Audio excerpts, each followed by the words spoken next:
Aleluia, aleluia. Como é bom adorar a Deus, como é bom ter um tempo de colocar o nosso coração diante dele e cantar a ele e desfrutar de cada nota, de cada canção, de cada frase.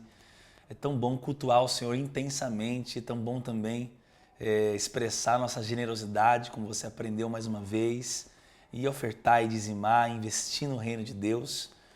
Mas é bom também aquietarmos o nosso coração para acolher, receber a palavra que Ele tem para nós nesse dia, nesse tempo. E eu quero que você agora feche seus olhos e você coloque as mãos no seu coração e que possamos preparar o nosso coração para receber a boa palavra de Deus. Deus, obrigado. Obrigado, Senhor, porque a sua palavra é viva e eficaz e ela tem poder de nos transformar. Senhor, nosso coração está aqui aberto para Ti, para aprender, porque Tu és manso e humilde de coração. E nós queremos encontrar descanso na Sua palavra, direcionamento, consolo, conforto, mas também fé, Senhor, intrepidez para viver os Seus planos para as nossas vidas. Eu oro em nome de Jesus que cada irmão meu, cada família aqui representada, receba e desfrute daquilo que o Senhor preparou para hoje, em nome de Jesus. Amém. Nós estamos falando sobre prepare-se para um novo ano. Preparar-se para o que Deus vai fazer para esse novo tempo. Já estamos aqui nesse novo ano, já entramos aqui nesse novo tempo e eu quero continuar falando de mais 4 princípios na preparação para um novo tempo. Na semana passada nós vimos que Deus é um Deus de preparação, de ciclos, que nos manda, nos ordena santificarmos, purificarmos para o novo, para o que Ele vai fazer. Visto que temos tais promessas, purifiquemo-nos. Santificai-vos, porque amanhã farei maravilhas. Essa equação só é fechada com a nossa preparação, para que quando venha a chuva, tem semente na terra. Para que quando venha esse tempo lindo de Deus, tem alguém ali para desfrutar. Para que quando venha o vinho novo, haja um odre novo, um recipiente novo, preparado para esse vinho novo. Assim vai ser a sua vida. Nós vimos na semana passada 3 princípios. Então, ouvir a Deus, ou seja, se preparar mesmo, viver, saber o que se deve ser vivido no próximo ano. Então, ouvir a Deus, posicionar-se e ter um espírito de fé. Eu posso resumir assim os 3 primeiros princípios para ficar mais prático. Então, eu preciso ouvir. Deus não tem compromisso com aquilo que Ele não falou. Ele não tem compromisso com a porta que Ele não abriu. Eu preciso ouvir o Senhor e saber o que eu quero, saber o que eu devo viver nesse próximo ano. Isso acontece alinhando, afinando o seu espírito ao Espírito de Deus, aí sim, colocando seus alvos, vivendo tudo isso. Segundo, posicione-se. Não seja como Sansão, como Davi em certa fase da vida, Sansão de maneira mais profunda, mas que falharam, tinham promessas, mas falharam no posicionamento e angariaram para si e para suas famílias consequências irremediáveis. Não se posicionar tem consequências seríssimas na vida. Então posicione-se. Terceiro, tenha um espírito de fé. Nós vemos os milagres de Jesus, sempre encontraram pessoas que tiveram um toque extravagante. O espírito de fé, ele é extravagante, ele é contagiante e ele tem frutos práticos, né? Deus nunca limitou a fé e a verdadeira fé não limita a Deus. 4º princípio, então, para nós continuarmos hoje até o 7º, preparando-se para um novo ano. Pega esses 3, pratica eles e agora vamos dar sequência. Número 4, saiba que o inferno vai se opor a você. Saiba que o capeta, o inferno, vai ser oposição, vai fazer guerra. Não será fácil. Nenhum novo tempo, nenhum novo ano, nenhum novo posicionamento vai ser neutro no mundo espiritual. Haverá oposição. Estamos em guerra espiritual e eu posso te provar. Estamos em desafios espirituais. Olha o que diz Efésios, capítulo 6, verso 10 a 13. Efésios, capítulo 6, verso 10 a 13. A minha Bíblia já está aberta aqui, continua aberta e eu espero que a sua também. Uma palavra final, diz o apóstolo Paulo. Sejam fortes no Senhor e em seu grande poder. Vistam toda a armadura de Deus para que possam permanecer firmes contra as estratégias do diabo. Pois nós não lutamos contra inimigos de carne e sangue, mas contra governantes e autoridades no mundo invisível. É o diabo, é o inferno. Contra grandes poderes nesse mundo de trevas e contra espíritos malignos nas esferas celestiais.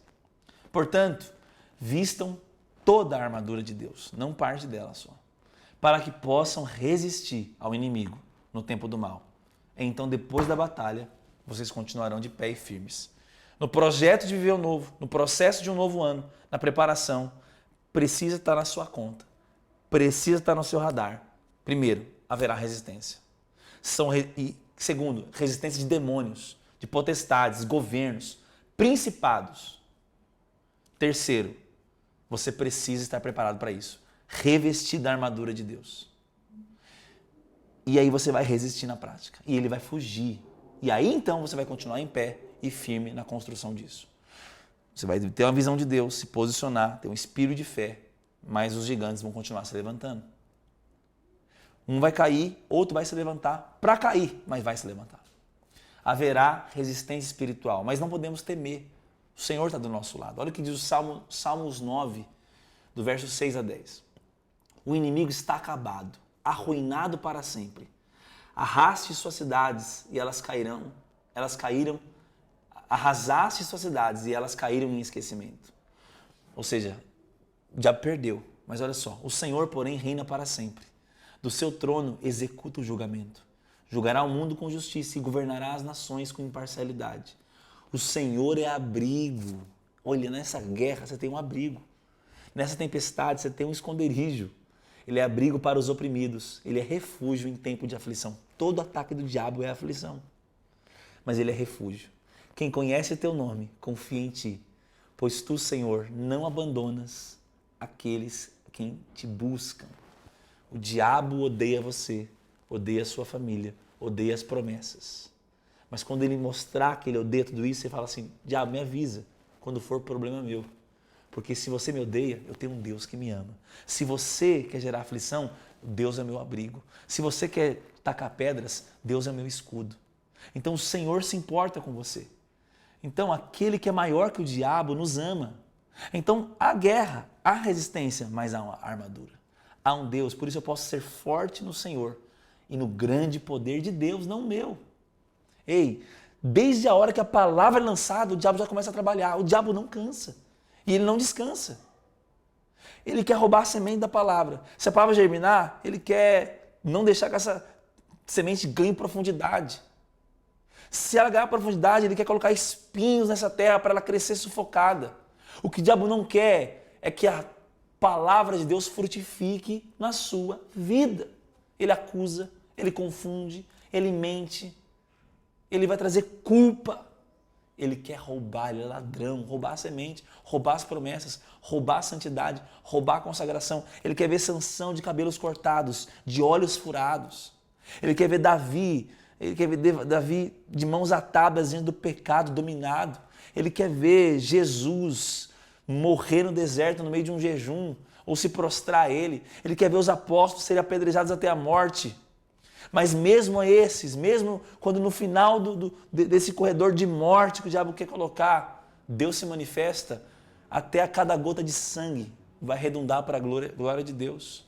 Porque sempre Deus vai sair vitorioso.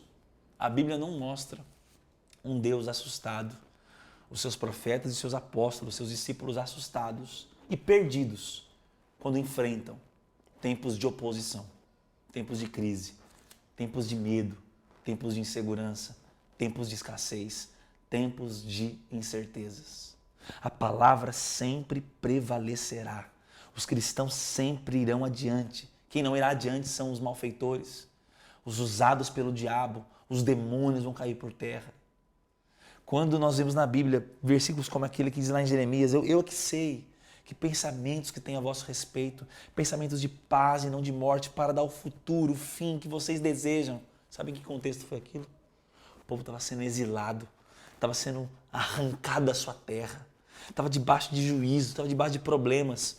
Mas a palavra vem mesmo aí, porque Deus não está confuso, porque Deus sabe qual vai ser o final da história e os profetas dele ouvem a ele. Então, mesmo em tempos de oposição, nós podemos recitar, comer, declarar as promessas mais lindas da Bíblia Sagrada, porque Deus é bom.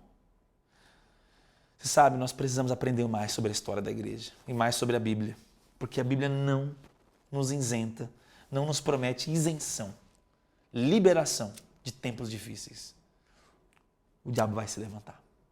Existe oposição, esse é um mundo caído. Olha o povo no Egito, olha a igreja primitiva. Você sabe que Flávio Josefo foi um historiador judeu e ele escreve sobre a igreja primitiva. Ele não era um cristão, não tinha se rendido ao evangelho, mas ele era um historiador sério. E ele afirma que na época da igreja primitiva, naquele lugar que hoje todo mundo tira foto, o Coliseu, uma das maravilhas, algo tão lindo, da humanidade, uma construção. O Coliseu foi palco do assassinato, do martírio de muitos cristãos e cristãs, homens e mulheres de Deus.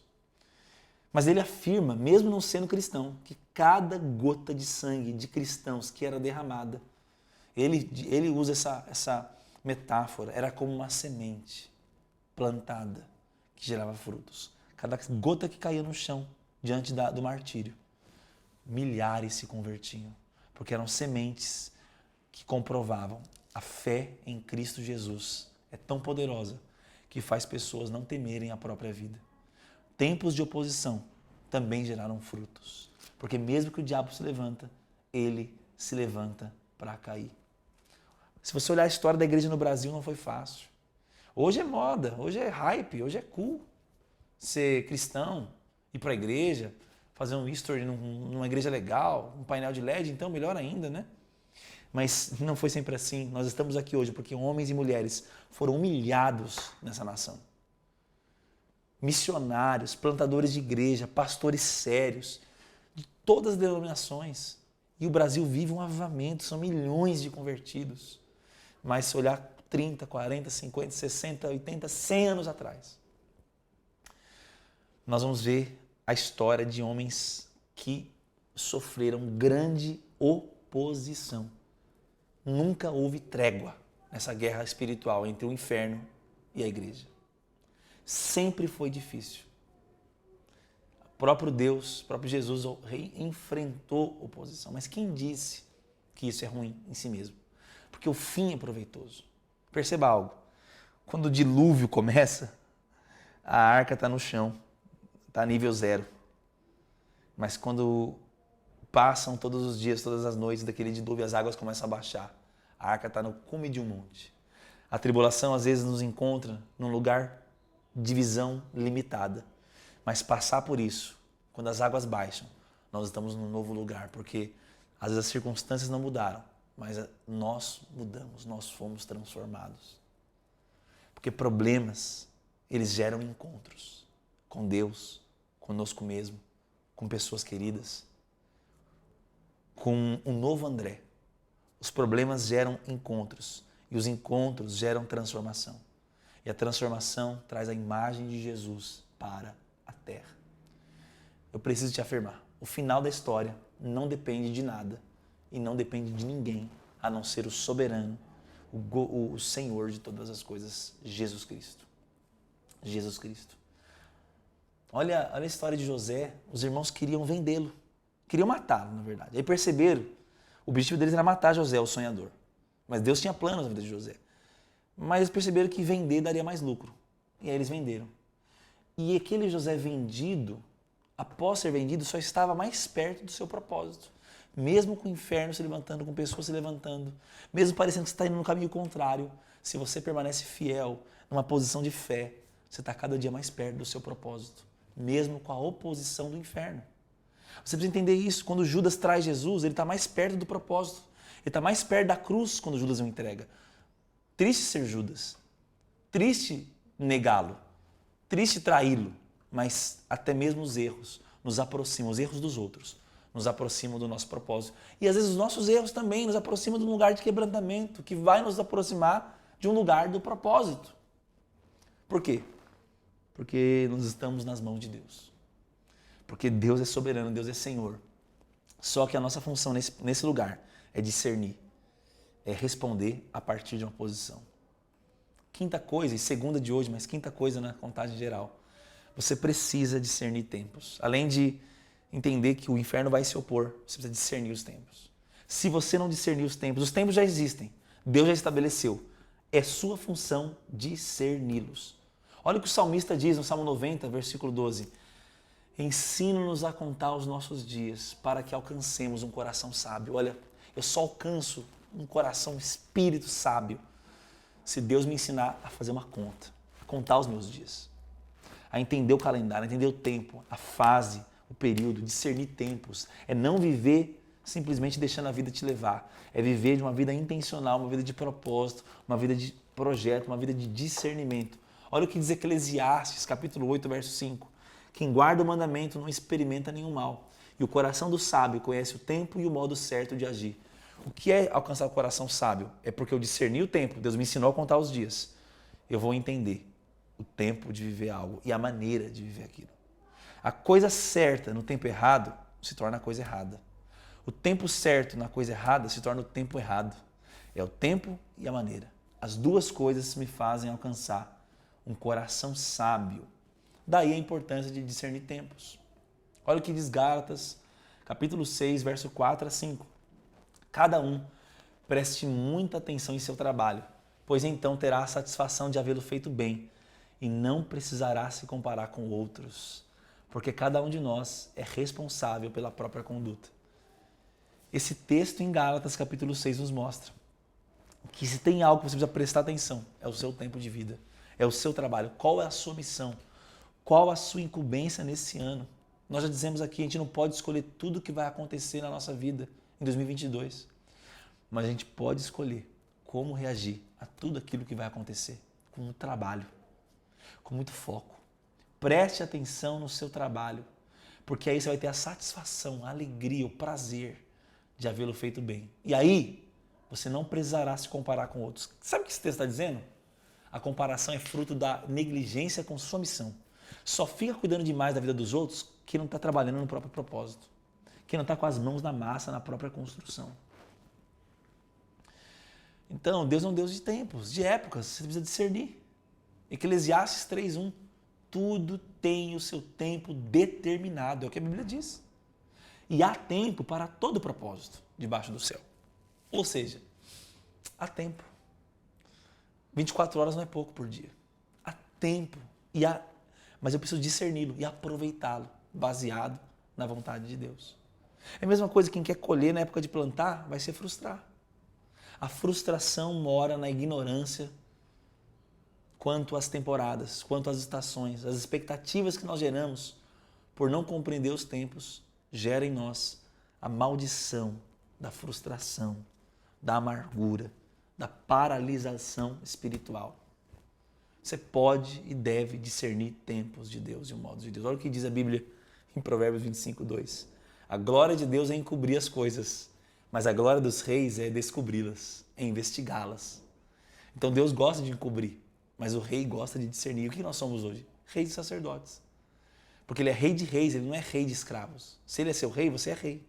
E o rei quer discernir, o rei gosta de investigar, o rei quer bisbilhotar, ele quer sondar. Você não vai sondar tudo, você não vai saber todo o detalhe. Mas você pode falar, Deus, me mostra, ensina-me a contar os meus dias. Eu quero alcançar um coração sábio. Nós precisamos discernir tempos. E Jesus anseia nos ensinar isso. Naturalmente, preciso te contar algo, naturalmente, eu preciso ser honesto com você. A gente não consegue, a gente discerne o tempo de maneira invertida. Por exemplo, Jesus falou, agora não vamos atravessar. Vamos para o outro lado. Era o tempo de chegar do outro lado. Deus falou, é tempo de chegar do outro lado. Só que no processo, Jesus dorme. Por quê? É do outro lado que vai ter que fazer. Então no processo, agora até chegar lá, que é o caminho, no mar, eu vou dormir. Porque é lá que eu vou trabalhar. Ele dorme. Os discípulos não conseguem dormir por causa da tempestade. E eles ficam incomodados com Jesus dormindo. Eles falam, não importa para o Senhor que a gente está morrendo, você está dormindo. E Jesus fala, olha, homens de pequena fé. Em outras palavras, se eu estou dormindo, vocês também poderiam dormir. Vocês querem trabalhar ansiosamente no tempo de dormir. Então Jesus repreendeu os discípulos por não dormirem, porque eles não discerniram o tempo, era tempo de descansar para chegar do outro lado. Mas teve um dia que Jesus repreendeu pelo contrário. Ele estava no Getsemane e era tempo de vigiar e orar. E o que os discípulos fizeram? Dormiram. Ali era tempo de suar sangue, não de dormir. E aí Jesus falou, Poxa, vocês não podem orar 1 hora comigo, vigiar 1 hora comigo. Vocês pegaram no sono, vocês dormiram. O mesmo Jesus, 1 hora repreende por não dormir e 1 hora repreende por dormir. Por quê? Porque nós, naturalmente, a gente discerne o tempo ao contrário. A gente quer colher no tempo de plantar. A gente quer largar no tempo de abraçar. A gente quer abraçar no tempo de largar. Porque a gente é natural e o homem caiu. E aí nós precisamos ser restaurados quanto ao discernimento da nossa vida. É por isso que Jesus ele vai repreender uma geração que não entende a voz de Deus. Ele vai falar, olha, essa geração é semelhante a meninos numa praça que quando cantam uma canção fúnebre, eles querem celebrar, quando era tempo de chorar. Quando cantam uma canção de festa, eles querem chorar, quando era tempo de celebrar.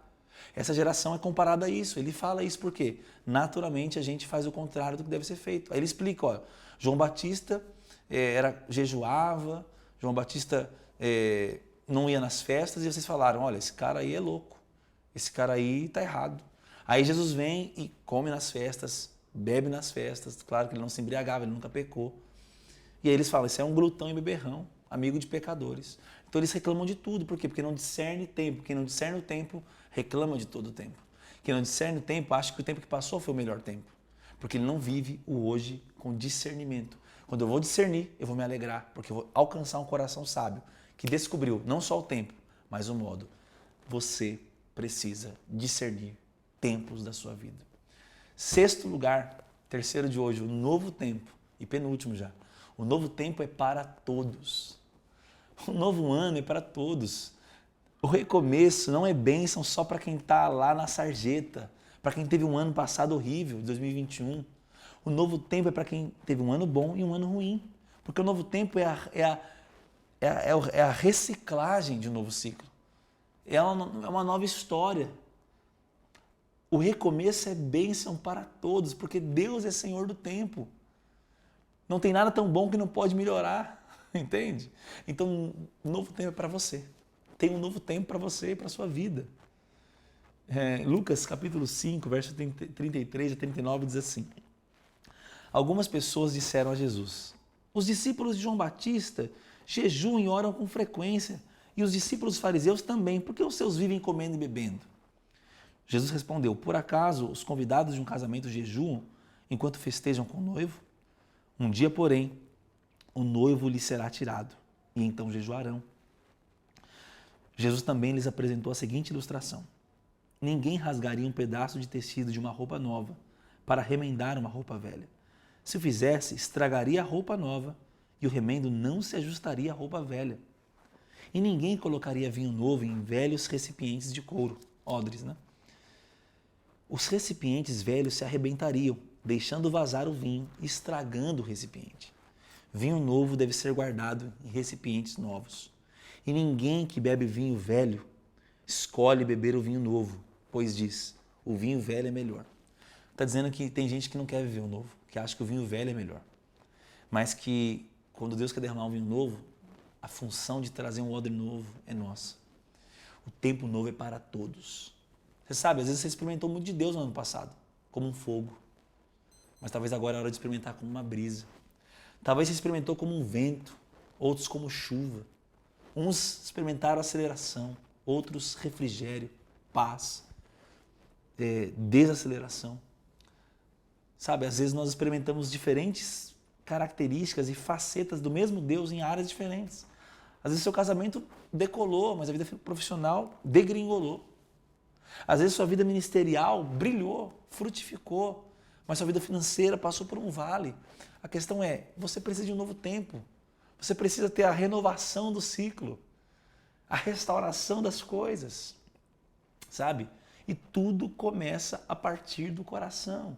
Tudo começa a partir de um altar restaurado. Tudo começa a partir de um lugar de alegria e de paz, onde você coloca diante de Deus e vive um novo tempo. Deseje viver um novo tempo e discirna esse novo tempo. Perceba ele e entre nele. O novo tempo é para todos, mas só os que vão discernir o Jesus desse novo tempo. Ou seja, é o mesmo ontem, hoje e sempre, mas eu vou discernir o que ele está fazendo, como ele está soprando, como ele está agindo. Aí eu vou viver. Um dia eu ouvi algo também de um pastor que foi muito incrível. Ele falou sobre uma chave que ele aprendeu. Essa chave significava sobre identificar, perceber quando a grandeza entra no ambiente, quando a grandeza é inserida num contexto. Então esse cara tinha uma prática, se ele estava num lugar e percebia a unção de Deus em alguém, uma característica, seja um projeto social, um empresário de sucesso, uma coisa que ele vê que foi Deus, que ele percebe que Deus fala, ó, eu tenho isso para você, ele paga a conta desse cara se estiver no restaurante, ele puxa a cadeira para essa pessoa sentar, ele quer trocar o celular com essa pessoa para conversar com essa pessoa, ele quer fazer perguntas, ele quer presentear essa pessoa. Porque quando ele reconhece a grandeza de Deus através de alguém ou no ambiente, né, o Bill Johnson ensinou a igreja dele algo muito interessante, a reconhecer a presença. Quando percebem que a presença veio visitar de uma forma especial, eles aprendem a se lançar, a se quebrantar. Eu acho lindo isso porque no nosso meio é assim, na Dínamos, muitos irmãos são assim. Eles não importam no meio da pregação, não. Você precisa levantar a mão, se ajoelhar, se prostrar. Isso vem do pastor Den, da pastora Solange, da nossa cultura. O reconhecer da grandeza. Mas deixa eu te falar, se o novo tempo é para todos, você precisa reconhecer esse tempo. Jesus disse, olha, vocês não reconheceram o tempo da minha visitação. Eles não viram a grandeza de Deus em Jesus. Eles viram só a embalagem de Jesus. Jesus era como um de quem os homens escondem o rosto.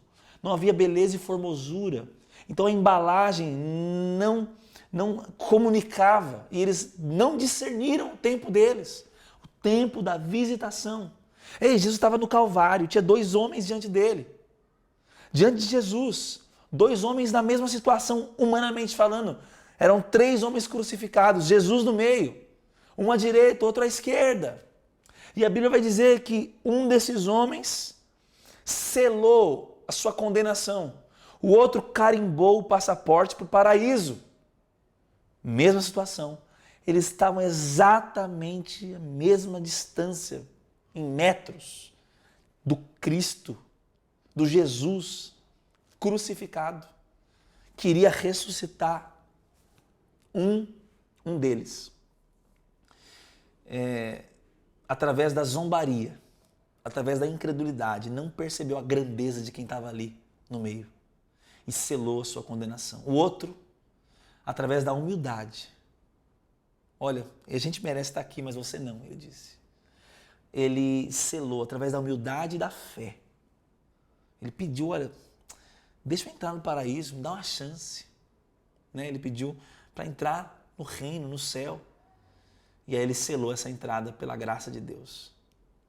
Você sabe, olha aquele homem que cuidou do corpo de Jesus dilacerado, né? Que embalsamou, perfumou, que deu conta de colocar isso num túmulo decente, que se preocupou. Olha, ele discerniu a grandeza. Está registrado na Bíblia. Meu Deus! Aprenda a honrar a presença de Jesus. Aprenda a honrar a palavra. Olha agora, como você está ouvindo essa pregação agora? Qual o seu coração, qual o seu espírito, qual a sua reverência? Quando você identifica a grandeza, né? Conta-se a história de um pastor. Eu achei muito interessante quando eu vi essa história. E quem conta essa história é um amigo meu, o pastor Leandro Barreto. Ele foi pregar numa igreja e aí quem buscou ele no aeroporto foi um irmão muito simples, num carro muito simples. E esse irmão passou o dia com ele, levou ele até sua hospedagem e aí ele conversou com esse irmão, falou tudo com esse irmão. No outro dia que eles iam pregar só. Ok, esse irmão muito simples, boné, roupa simples, um carro simples. Foi embora. No outro dia, chega um carrão, um homem extremamente bem vestido. E aí ele percebeu que era o mesmo homem. Mas, na verdade, era o pastor da igreja que chamou ele. O pastor, na verdade, o principal que tinha convidado, que no primeiro dia foi como um irmão qualquer.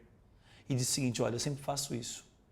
Eu vou primeiro ver como esse cara que vai pregar para a minha igreja trata uma pessoa simples, para depois ver como ele vai tratar, para depois saber se ele pode ou não pregar para todo um povo. Ou seja, reconhecer a grandeza de Jesus nem sempre é no estereótipo, às vezes é nas coisas simples. Onde eu quero chegar com você? Você tem reconhecido o novo tempo para a sua vida? Porque se você reconhecer, você vai entrar nele. E por fim, saiba que Deus não se esqueceu de você. Saiba que Deus é bom e Ele jamais vai te abandonar. Abra sua Bíblia aí comigo em Isaías, capítulo 49, verso 15. Olha o que diz a Bíblia. Pode a mãe se esquecer do filho que ainda mama, pode deixar de sentir amor pelo filho que ela deu à luz. Mesmo que isso fosse possível, eu não me esqueceria de vocês. Verso 16, vejam, eu escrevi seu nome na palma das minhas mãos.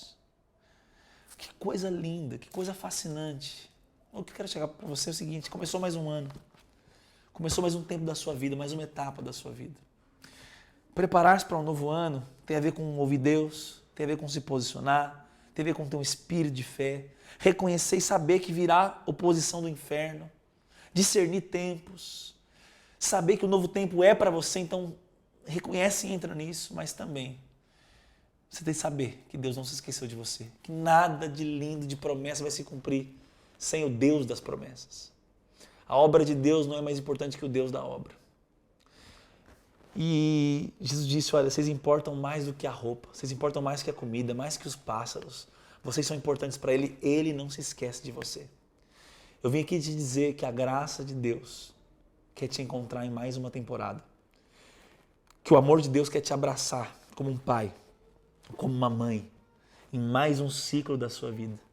Que você não vai escapar nesse ano das garras do amor de Deus. Que Ele guardará a sua saída e sua entrada e a sua ida nesse ano. Que Ele vai guardar o processo desse ano. Que Ele vai guardar a sua vida profissional, financeira, familiar. Você pode confiar nesse amor. Estou olhando agora aqui para uma cicatriz que eu tenho na minha mão. As nossas cicatrizes, elas revelam que aquilo que não nos matou nos fez mais fortes. Porque Deus nos livrou. Porque o amor de Deus não nos abandona. Você sabe? Saber que Ele não se esquece de nós é ter a certeza que aquilo que está à nossa frente é maior do que aquilo que já passou. Que eu ainda viverei os maiores milagres. Que eu ainda viverei as maiores colheitas. Que eu ainda desfrutarei dos maiores testemunhos. É por isso que nós podemos dizer que Deus é bom o tempo todo. Ele é bom. E Deus é bom o tempo todo. Coloque essa palavra no seu coração. Prepare-se para um novo ano. Prepare-se porque Ele diz, santificai-vos, amanhã farei maravilhas no meio de vós. Chegou, estamos já nesse ano. Então vamos ver as maravilhas de Deus esse ano. Vamos ver um janeiro de consagração. Vamos ver um janeiro de fé. Né? Vai sair todos os detalhes da agenda da igreja.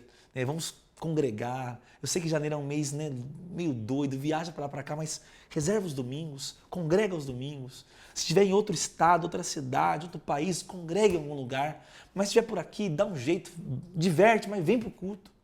Vamos desfrutar desse ambiente, vamos nos encher da palavra. Nós temos o mês todo, para quem não entregou, para entregar um envelope de primícias, com uma oferta generosa, com sua gratidão, com os seus alvos. Né? Nós vamos ter no final do mês um tempo de despertamento espiritual, de semana profética, de ambiente de poder. Mas você sabe, durante todo esse mês é hora de colocar em prática tanto que você ouviu de Deus nesses dias. Amém? Lembre-se, Ele jamais se esquece de você. Ainda que uma mãe que ainda amamenta, o leite está lembrando ela, o corpo está lembrando ela, tudo lembra ela que ela acabou de ter um filho. Mas ela, ainda que essa mulher se esqueça, Deus não vai se esquecer de você. Que essa palavra fique no seu coração, que a sua vida seja transformada, que seja o melhor ano da sua vida. Amo você, amo a sua família, em nome de Jesus.